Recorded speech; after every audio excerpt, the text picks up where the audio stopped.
ஒரு அழகான கிராமத்தில் அம்மு என்று சின்ன பெண் இருந்தாள். அவளுக்கு காய்கறி சாப்பிட பிடிக்கும். ஆனா முட்டை சாப்பிடவே பிடிக்காது. ஒரு நாள் அம்மா சொன்னாள், அம்மு, முட்டை சாப்பிட்டா நல்ல பலம் கிடைக்கும் கண்ணே. அம்மு முகம் சுளித்தாள். இல்லை அம்மா, முட்டை வேண்டாம் என்றாள். அன்று இரவு அம்மு கனவு கண்டாள். அந்த கனவில் முட்டை ராஜா குட்டி வந்தான். அவன் சிரித்துக்கொண்டே சொன்னான், ஹாய் அம்மு, நான் உனக்கு என் சக்திகளை சொல்ல வந்தேன். என்னுள் புரதம் இருக்கு, அது உனக்கு வலிமையத் தரும். என்ன சாப்பிட்டா உன் மூளை கூர்மையாக வேலை செய்யும், உன் எலும்புகள் உறுதியாக இருக்கும். நீ நல்லா வளர்ந்து ஓடி பாய்ந்து விளையாடலாம். அம்மு மகிழ்ச்சியாய் கேட்டாள். அப்படியா, நீ இவ்வளவு நல்லவனா? முட்டை ராஜா குட்டி சிரித்தான். ஆமாம் அம்மு, நான் சின்னதா இருந்தாலும் நன்மைகள் ரொம்ப பெரியது.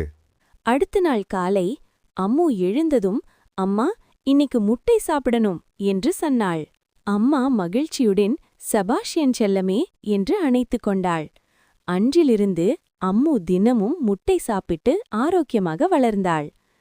குழந்தைங்களே, முட்டை சாப்பிட்டால் பலமும் புத்தியும் ஆரோக்கியமும் கிடைக்கும்.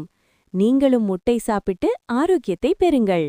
ஃப்ரெண்ட்ஸ், இந்த மாதிரி உங்களுக்கு வீடியோ பிடிச்சிருந்தா மறக்காம ஷேர் பண்ணுங்க, சேனல் சப்ஸ்கிரைப் பண்ணுங்க.